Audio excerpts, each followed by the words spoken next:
بسم اللہ الرحمن الرحیم۔ کوارنٹین اسکول میں خوش آمدید۔ امید ہے کہ آپ سب خیریت سے ہوں گے۔ آج ہم نے 11ویں جماعت کی گلزار اردو سے انتخاب کیا ہے خط اقبال کا، جو علامہ اقبال نے خط لکھا تھا خان محمد نیاز الدین خان کے نام۔ ہم اس خط کی ریڈنگ کریں گے اور اس میں سے اقتباسات کی تشریح کو سمجھیں گے۔ تو اس لیکچر کا باقاعدہ آغاز کرنے سے پہلے ہم آپ کو بتاتے چلیں کہ اس خط میں سے اور اس سے پہلے جو آپ نے غالب کا خط پڑھا اس میں سے اور اس کے بعد بھی ایک خط آپ کی کتاب میں موجود ہے، ان تینوں خطوط میں سے مرکزی خیال، خلاصہ نہیں آتا امتحان میں، بلکہ اس کی جگہ اقتباسات کی تشریح آتی ہے۔ تو اقتباس کی تشریح کو کرنے کے لیے ضروری ہے کہ آپ پورے خط کا متن اچھی طرح سے پڑھیے اور اس کو سمجھیے۔ اقتباسات کے علاوہ آپ کے امتحانی پرچے میں جو کثیر الانتخابی سوالات کا حصہ آتا ہے، جس کے اندر ایم سی کیوز ہوتے ہیں، ان کو بھی حل کرنے کے لیے ضروری ہے کہ آپ چیپٹر کی ریڈنگ ایک دفعہ پوری طرح اچھی طرح سے سمجھ کر لیں۔ تو آئیے شروع کرتے ہیں علامہ اقبال کے اس خط کو پڑھنا، اور ہم اس کو پڑھتے جائیں گے اور ساتھ ساتھ مشکل الفاظ کے معنی بھی سمجھتے جائیں گے اور اقتباسات کی تشریح بھی کرتے جائیں گے۔ سبق شروع کرنے سے پہلے آپ کو ایک چھوٹی سی بات بتاتے چلیں کہ گلزار اردو کی 11ویں جماعت کی کتاب سے اور بھی ٹیوٹورلز ہم نے اپنے چینل پہ بنا کر اپلوڈ کیے ہوئے ہیں، انہیں آپ پلے لسٹ کے اندر دیکھ سکتے ہیں۔ اور اگر آپ کے چھوٹے بہن بھائی یا کزنز یا آپ کے دوست کلاس 9 کے اردو کے پیپر کی تیاری کر رہے ہیں تو آپ ان کو بھی ہمارا چینل ریکمینڈ کر سکتے ہیں، کیونکہ 9th کلاس کی پوری کتاب کے تمام چیپٹرز ہم نے تفصیل سے پڑھا کر اپنے چینل کے اوپر اپلوڈ کیے ہوئے ہیں۔ تو چلیے اب شروع کرتے ہیں اقبال کے خط کو پڑھنا اور اس کو سمجھنا شروع کرتے ہیں۔ یہ خط علامہ اقبال خان محمد نیاز الدین کے نام لکھ رہے ہیں۔ تو خط کی شروعات ہوتی ہے مخدومی، السلام علیکم، آپ کا خط ملا جس کو پڑھ کر بہت مسرت ہوئی۔ مسرت کا مطلب ہے خوشی۔ الحمدللہ کہ آپ بخیریت ہیں اور مولوی گرامی صاحب بھی آلام و افکار سے آزاد ہیں۔ یہاں پر علامہ اقبال خان محمد نیاز الدین خان کو جوابی خط لکھ رہے ہیں، جس میں انہوں نے سلام سے شروعات کی ہے۔ جوابی خط لکھنے سے مراد یہ ہے کہ محمد نیاز الدین خان نے علامہ اقبال کو کوئی خط لکھا ہوگا جس کا جواب اب علامہ اقبال انہیں دے رہے ہیں۔ تو یعنی کہ علامہ اقبال اور محمد نیاز الدین خان کے درمیان جو خطوں کا تبادلہ ہوتا رہتا ہے، اس میں ان کی گفتگو کسی موضوع پر جاری ہوگی جو ہمیں اس خط میں پڑھنے کو ملے گی۔ تو اس میں وہ لکھتے ہیں کہ آپ کا خط ملا جس کو پڑھ کر مجھے بہت خوشی ہوئی اور میں اللہ کا شکر ادا کرتا ہوں کہ آپ خیریت سے ہیں، اور مولوی گرامی صاحب بھی آلام و افکار سے آزاد ہیں۔ آلام و افکار کا مطلب ہے مصیبت اور پریشانی۔ اب جو لائن ہم پڑھنے جا رہے ہیں یہاں سے لے کے یہاں تک، یہ مارک ہوئی ہوئی ہے، یہ اقتباس کے لیے امپورٹنٹ ہے جو کہ آپ کے پیپر میں آتی ہے۔ تو اس لائن کو پڑھیں گے اور پھر ذہن میں رکھیے گا کہ اس کی جو تشریح ہم آپ کو بتائیں گے یا جو معنی ہم آپ کو بتائیں گے وہ آپ نے نوٹ کرنے ہیں تاکہ آپ اپنے نوٹس بنا سکیں اور آپ اس کو بطور اقتباس کی تشریح اپنے پیپر میں لکھ سکیں۔ عرصہ ہوا میں نے انہیں خط لکھا تھا، مگر یہ سن کر خوشی ہوئی کہ وہ جالندھر آنے کا قصد رکھتے ہیں۔ قصد رکھنے کا مطلب ہے ارادہ رکھنا۔ ان کی صحبت سے زیادہ پرلطف چیز اور کون سی ہے؟ اگر ممکن ہو سکتا تو میں یہ ایام بھی ہوشیار پور میں ان کی صحبت میں گزارتا۔ صحبت کہتے ہیں کمپنی کو۔ ایام ہے یوم کی جمع، یعنی کہ دن کی جمع، بہت سارے دنوں کو کہتے ہیں ایام۔ یوم ہے واحد، یوم کی جمع ہے ایام، اور اس کا مطلب ہے بہت سارے دن۔ میری نسبت وہ جو کچھ کہتے ہیں ان میں محبت کا مبالغہ شامل ہے۔ میری نسبت یعنی کہ میرے بارے میں، یہاں پر علامہ اقبال کہہ رہے ہیں کہ مولوی صاحب میرے بارے میں جو کچھ بھی کہتے ہیں اس میں ان کی محبت کا مبالغہ شامل ہے، یعنی کہ وہ مجھ سے اتنی محبت کرتے ہیں کہ میری بہت بڑھا چڑھا کر تعریفیں کرتے ہیں۔ اس کی تشریح آپ کچھ یوں لکھ سکتے ہیں کہ علامہ اقبال نے اپنے خط بنام خان محمد نیاز الدین خان میں مولوی گرامی صاحب کی جالندھر آمد کے بارے میں اپنی خوشی کا اظہار کیا ہے۔ شیخ غلام قادر گرامی کا شمار اپنے زمانے کے بہترین فارسی کے شعراء میں ہوتا ہے اور وہ اپنے زمانے کے مشاہیر میں بھی شمار کیے جاتے ہیں۔ حفیظ جالندھری اور عبد المجید سالک جیسی عظیم شخصیات شیخ غلام قادر گرامی کے شاگردوں میں سے ہیں۔ مولوی گرامی علامہ اقبال کی شخصیت اور علامہ اقبال کی فکر اور ان کی شاعری کے بڑے مداح ہیں۔ یہی وجہ ہے کہ علامہ اقبال نے ان کی جالندھر آمد کو اپنی خوش نصیبی گردانتے ہوئے لکھا ہے کہ ان کی محبت کی صحبت میسر آ جائے تو اس سے بڑھ کر اور کون سی چیز علامہ اقبال کے لیے خوشی اور مسرت کا باعث ہو سکتی ہے۔ اور علامہ اقبال نے ان سطور میں انکساری کا مظاہرہ کرتے ہوئے یہ لکھا ہے کہ مولوی صاحب علامہ اقبال کی جو تعریف اور ستائش کرتے ہیں وہ تھوڑی بڑھا چڑھا کر دیتے ہیں، کیونکہ انہیں علامہ اقبال سے بہت زیادہ محبت ہے۔ اچھا، اقتباسات کی تشریح کے بارے میں آپ یہ بات یاد رکھیے کہ اگر آپ تشریح کو یاد کر کے لکھیں گے تو اس میں کچھ اونچ نیچ ہو سکتی ہے. بہترین تشریح ایک ایگزامنر کی نظر میں وہی مانی جاتی ہے اس کے اندر اسٹوڈنٹس اپنے الفاظ کا استعمال کرتے ہوئے اس عبارت کی تشریح کرتے ہیں. اور تشریح کا مطلب یہ ہوتا ہے کہ آپ نے یہ لائنیں پڑھی اور آپ نے ان کو سمجھا اور پھر انہی لائنوں کو آپ نے ایکسپلین کر دیا, ان کی مزید وضاحت اپنے آسان الفاظ میں کھول کھول کر دی.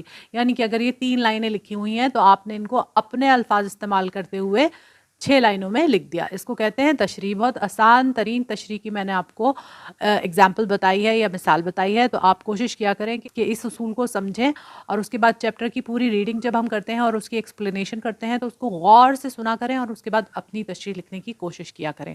اس کے باوجود بھی جن بچوں کو ایک پرابلم ہوتی ہے تشریح لکھنے میں, تو جو ساتھ ساتھ ہم ایکسپلینیشن کر رہے ہیں اس کو آپ پاز کر کے سنا کریں اور اپنے پاس نوٹ ڈاؤن کیا کریں, تو نوٹس خود بخود آپ کے ہاتھ میں تیار ہو کر آ جائیں گے. تو چلیے اب ہم آگے پڑھتے ہیں. مگر مولوی گرامی صاحب کا وعدہ وہی ہے جس کی نسبت مرزا غالب مرحوم عرصہ ہوا کہہ گئے, تیرے وعدے پہ جیے ہم تو یہ جان جھوٹ جانا کہ خوشی سے مر نہ جاتے اگر اعتبار ہوتا. آگے علامہ اقبال لکھتے ہیں کہ مولوی صاحب نے وعدہ تو کیا ہے لیکن ان کا وعدہ ایسا ہی ہے جیسے کہ مرزا غالب کا یہاں پہ انہوں نے ایک شعر کوٹ کیا ہے کہ بس انہوں نے وعدہ کر تو لیا ہے ہماری خوشی کی خاطر, لیکن کیا پتا کہ وہ آئیں یا نہ آئیں. یعنی کہ انہوں نے وعدہ صرف ہمارا دل رکھنے کے لیے کیا ہے. آگے لکھتے ہیں مجھے یہ اندیشہ ہے, یعنی کہ مجھے یہ خطرہ ہے, مجھے یہ شبہ ہے کہ اگر میں ان سے ملنے کے لیے جالندھر آیا تو پھر وہ لاہور نہ آئیں گے. یعنی کہ انہوں نے میری خوشی کی خاطر یہ وعدہ تو کر لیا ہے کہ وہ آئیں گے لاہور, لیکن اگر میں ان سے ملنے پہلے چلا گیا جالندھر تو وہ کہیں گے ملاقات تو ہو گئی ہے, اب لاہور آنے کی کیا ضرورت ہے. خیر یہ باتیں بعد میں سوچنے کی ہیں, لیکن پہلے یہ دیکھنا ہے کہ وہ جالندھر آتے بھی ہیں یا نہیں.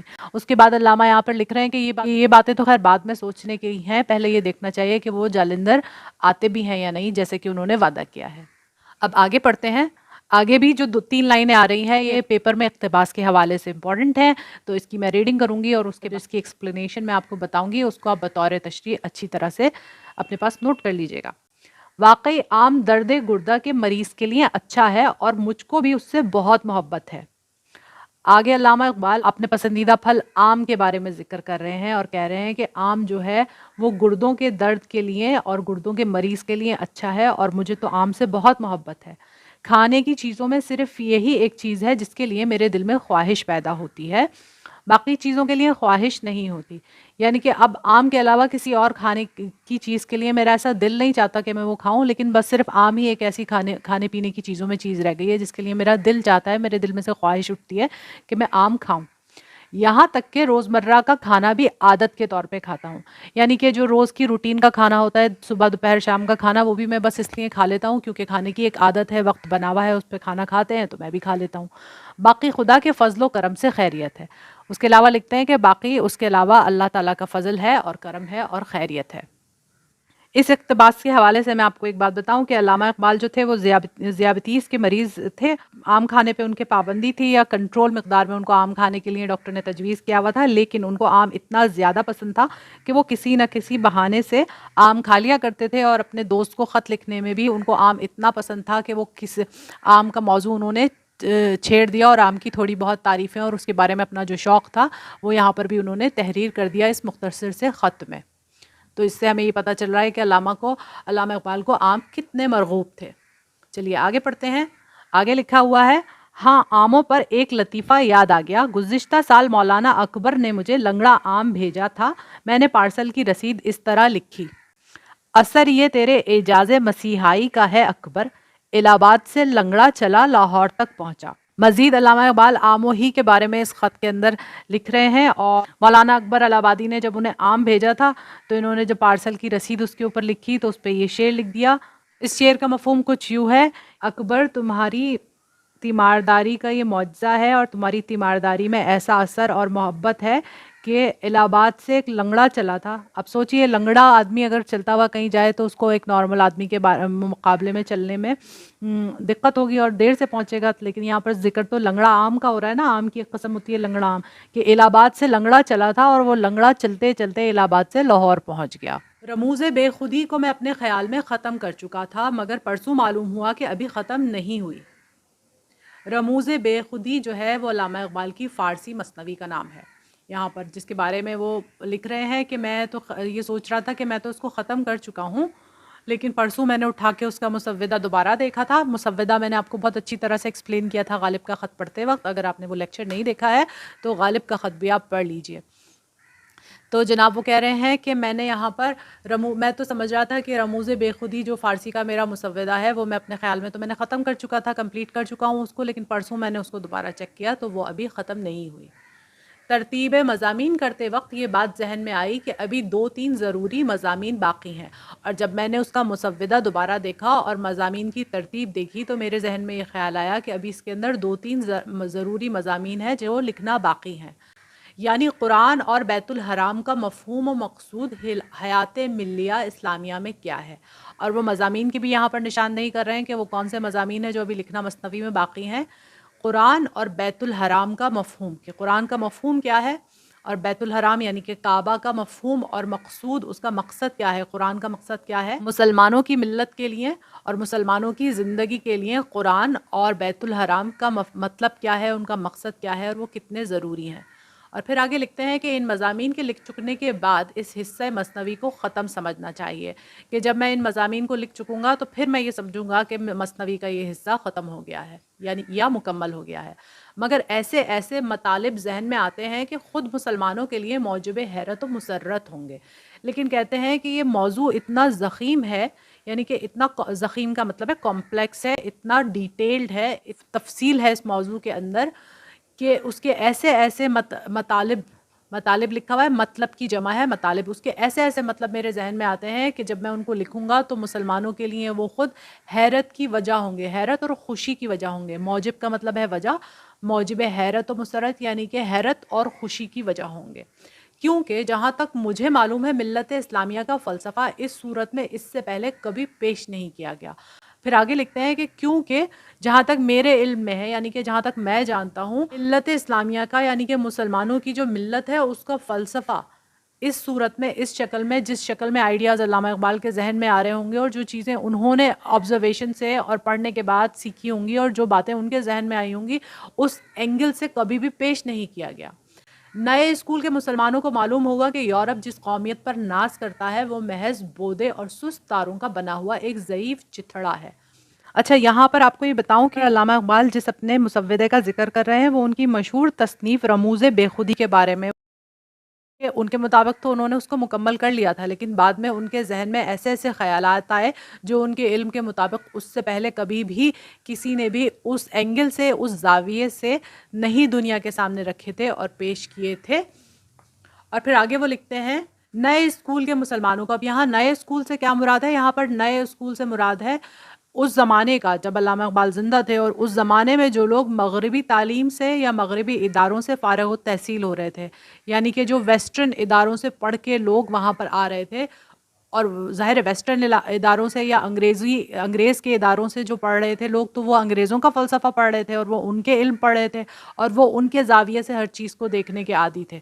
تو یہاں پر ان لوگوں کے بارے میں جو ماڈرن اسکولوں سے پڑھ رہے تھے یہ لکھتے ہیں یورپ کے لوگ جس قومیت پر ناز کرتے ہیں وہ صرف بودے کا مطلب ہے کمزور، خالی اور سست تاروں کا بنا ہوا ایک ضعیف چتھڑا ہے. یہاں پر جو یورپ کا فلسفہ حیات ہے اس کے بارے میں علامہ اقبال اپنی رائے کا اظہار کر رہے ہیں اور یہ لکھ رہے ہیں کہ یورپ کا جو فلسفہ حیات ہے، جو قومیت کے اوپر بڑا ان کو یورپینز کو اپنی قومیت کے اوپر ناز ہے، وہ ایک خالی ڈبے کی مانند ہے. وہ بہت ہی کمزور اور سست تاروں کا بنا ہوا ہے، یعنی کہ بہت ہی اس کا تانا بانا انتہائی کمزور ہے، اور وہ ایک بہت ہی کمزور سے چتھڑے کی مانند ہے. چتھڑا کہتے ہیں کپڑے کی ایک ایسی دھجی کو، پھٹے پرانے کپڑے کی ایک ایسی چھوٹی سی ٹکڑے کو، دھجی جس کو کہتے ہیں جو فوراً ہی بکھر جاتا ہے، ٹوٹ جاتا ہے، بہت کمزور ہوتا ہے، جو بیکار ہوتا ہے، بے فائدہ ہوتا ہے.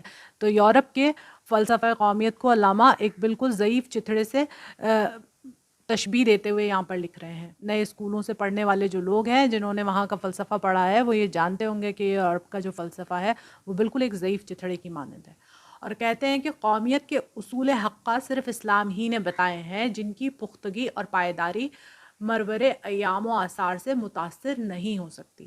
تو یہاں پر علامہ اقبال یورپ کے فلسفہ قومیت کے اوپر اپنا اظہار رائے کرتے ہیں، اور اس کے بعد وہ یہ کہہ رہے ہیں قومیت کے حقیقی اور اصل اصول جو ہیں وہ تو صرف اسلام ہی نے بنائے ہیں، جو اتنے مضبوط ہیں اور اتنے پائیدار ہیں کہ زمانے اور وقت کی تبدیلیاں جو وقت کے ساتھ ساتھ مختلف قوموں میں ان کے رہن سہن میں ان کی اقدار میں جو تبدیلیاں ہوتی ہیں، اسلام کے اصول قیامت تک کے لیے اتنے مکمل بتائے گئے ہیں اور اتنے جامع بتائے گئے ہیں کہ وہ ان سے متاثر نہیں ہو سکتے۔ اور یہاں پر وہ علامہ اقبال اپنے خط کا اختتام کرتے ہیں، والسلام، امید کہ آپ کا مزاج بخیر ہوگا۔ آخر میں اس مختصر سی لائن میں وہ خان محمد نیاز الدین کی خیریت کے لیے پھر سے نیک امید ظاہر کرتے ہیں کہ امید ہے کہ آپ کا مزاج بخیر ہوگا، آپ کی طبیعت ٹھیک ہوگی، اور اس کے بعد دیکھتے ہیں خاکسار محمد اقبال۔ اور یہ خط علامہ اقبال نے لکھا 27 جون 1917 کو لاہور سے، اور یہ خط حصہ ہے کلیات مکاتیب اقبال جلد دوم کا۔ تو یہاں پر اختتام ہوتا ہے علامہ اقبال کے خط کا۔ اس کو ہم نے اچھی طرح سے پڑھا اور ایک ایک لائن کی کوشش کی ہے کہ بہت وضاحت اور کھول کے آپ کے ساتھ آپ کو تشریح بیان کی جائے۔ اگر آپ کو کوئی بھی سوال اس خط سے متعلق پوچھنا ہے تو آپ کامنٹ سیکشن میں وضاحت کے ساتھ اپنا سوال پوسٹ کر دیجئے، ہم کوشش کریں گے کہ آپ کو بر وقت اس کا جواب دے دیں۔ اپنے دوستوں کے ساتھ، اپنے کلاس فیلوز کے ساتھ اور ان بچوں کے ساتھ جنہیں اردو پڑھنے میں مشکل پیش آتی ہے اور جو اچھی اردو پڑھنا چاہتے ہیں، ان کے ساتھ کوارنٹین اسکول کی اس ویڈیو کو ضرور شیئر کیجیے۔ اب آپ سے ملاقات ہوگی انشاءاللہ اگلے لیکچر میں، جب تک کے لیے اللہ حافظ۔